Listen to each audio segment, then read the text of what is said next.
महादेव दोस्तों, कैसे हैं आप सब? उम्मीद है आप सब अच्छे होंगे। तो दोस्तों, आज हम लोग बाबा के धाम चलते हैं, जो नाथों के नाथ और देवों के देव हैं। और वो हैं श्री केदारनाथ धाम कहें या महादेव कहें, उनके द्वार पर समुद्र तल से 3583 मीटर ऊंचा है बाबा का स्थान। 5 नदियों के संगम पर बसा हुआ है केदारपुरी। ये नदियां हैं मंदाकिनी, सरस्वती, क्षीरगंगा, मधुगंगा और स्वर्ण गौरी। दोस्तों, बाबा केदार पंच केदारों में प्रथम केदार हैं। इन्हें जागृत महादेव भी कहते हैं। ये 12 ज्योतिर्लिंग में 11वें ज्योतिर्लिंग हैं। दोस्तों, अक्षय तृतीया के दिन बाबा का कपाट खुलता है और बाबा की डोली ओंकारेश्वर मंदिर से ओंकारेश्वर मंदिर के ऊखी मठ से यहाँ आती है। 6 महीने बाद भाई दूज के दिन फिर कपाट बंद हो जाता है और बाबा की डोली फिर से ओंकारेश्वर मंदिर चली जाती है।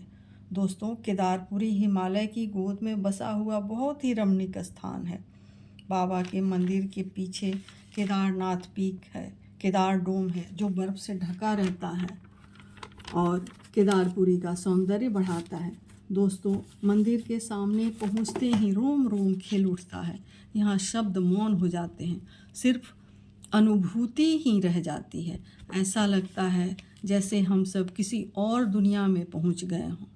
इसलिए ही इसे स्वर्ग कहा गया है।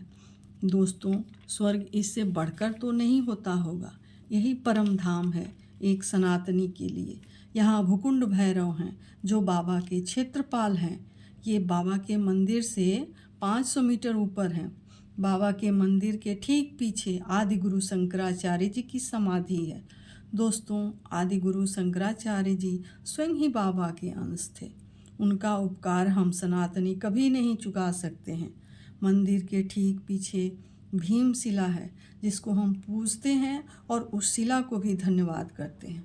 दोस्तों, बाबा के सामने जब हम सब जाते हैं तो मौन हो जाते हैं। कुछ भी सोच कर जाइए, वहाँ पहुँचकर शब्द समाप्त हो जाते हैं और आंखें भाव से भर जाती हैं। यहाँ इतनी दिव्यता है जिसका वर्णन नहीं हो सकता है।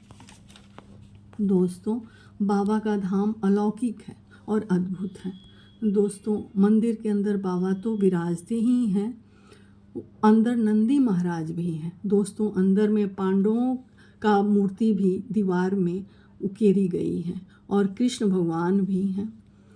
कहा जाता है कि नर और नारायण जो ऋषि थे उन्होंने यहाँ तपस्या की थी और भोले बाबा को प्रसन्न किया था। उसके बाद यहाँ उनकी ज्योतिर्लिंग स्थापित हुई थी। और एक स्टोरी है कि पांडवों को जब गोत्र हत्या का पाप लगा तब श्री कृष्ण भगवान ने उनको कहा कि इस पाप से बचने के लिए भोले बाबा को प्रसन्न कीजिए आप लोग। तो पांडव शिव जी को खोजते हुए यहाँ पहुँचे। शिव जी उन्हें दर्शन देना नहीं चाहते थे, उनसे रुष्ट थे, तो शिव जी उनसे छिपने लगे। यहाँ बहुत सारे भैंसों को देखकर पांडवों ने समझ लिया कि बाबा इन्हीं में कहीं हैं। फिर भीम ने अपने टांगों को फैला दिया जिससे सब भैंसे तो निकल गए, पर बाबा कैसे निकलते? आखिर वो हमारे बाबा थे। फिर पांडवों ने उनको पहचान कर उनका पीठ पकड़ लिया। तब बाबा ने उनको दर्शन दिया और उन्हें पाप से मुक्त किया। दोस्तों, केदारपुरी के सौंदर्य का वर्णन नहीं किया जा सकता है। मंदिर के ठीक सामने दोस्तों 14 टन का ओम लगा है जो देखने में अत्यंत सुंदर है। दोस्तों, जब बर्फीले चोटियों पर सुबह की सूर्योदय की किरण पड़ती है तो चांदी से भी ज़्यादा चमकती हैं ये चोटियाँ। यहाँ अभी बहुत सारा कंस्ट्रक्शन भी हो रहा है। 3 या 4 साल में जब कंस्ट्रक्शन समाप्त हो जाएगा, पूरी तरह से बन जाएगा, तो केदारपुरी और भी खूबसूरत हो जाएगी। यहाँ की हवाओं में कुछ तो खासियत है इतनी कि यहाँ इतनी शांति रहती है। बादल उड़ उड़ कर मंदिर के ध्वज को छूते रहते हैं। कभी बारिश हो जाती है, कभी धूप निकल जाती है।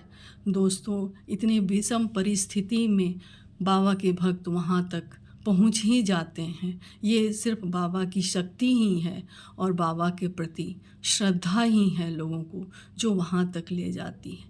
इतनी खूबसूरती वहाँ बिखरी हुई है कि मत पूछिए दोस्तों। ज़रूर जाना चाहिए, अगर संभव हो तो हम लोगों को ज़रूर एक बार तो ज़रूर ही जाना चाहिए वहाँ कम से कम। और वहाँ देखते ही बनता है सौंदर्य, ऐसा लगता है चारों तरफ एकदम पर्वत जो हैं वो चमक रहे हैं अपने विशाल रूप में। ऐसा लगता है कहीं कहीं कि जैसे सामने एकदम से नटराज ही खड़े हैं। ठीक है दोस्तों, आप इस वीडियो को पसंद कीजिए, लाइक कीजिए, सब्सक्राइब कीजिए और कमेंट में हर हर महादेव लिखिए। और ज़रूर से इस वीडियो को अपना प्यार दीजिए, अपना प्रेम दीजिए। हर हर महादेव, हर हर महादेव।